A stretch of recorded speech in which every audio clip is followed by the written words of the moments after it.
কাশ্মীর উপত্যকায় নির্বিচারে নিরস্ত্র পর্যটকদের ওপরে যেভাবে সন্ত্রাসীগুলো সন্ত্রাস কায়েম করে ২৬ জনের অধিক আমাদের নাগরিক, আমাদের দেশের নাগরিক, সহনাগরিকদের ওপরে যেভাবে আক্রমণ চালালো, এটা কোনোভাবেই মেনে নেওয়া যায় না।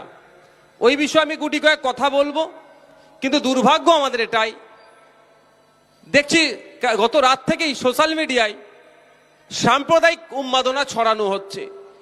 খুব কম মানুষকেই বলতে শুনলাম বা বলতে দেখলাম, যারা ওই ন্যাক্কারজনক ঘটনা ঘটিয়েছে, যারা সমাজ বিরোধী, যারা মানবতা বিরোধী, যারা কাশ্মীরের মানুষের শত্রু, যারা দেশের মানুষের শত্রু, যার ধর্ম নির্বিশেষে প্রত্যেকটা নাগরিকের যারা শত্রু, তাদের একটাও না ছাড় পায়, এই রকম বললেও না মানুষ খুব কম দেখতে পেলাম।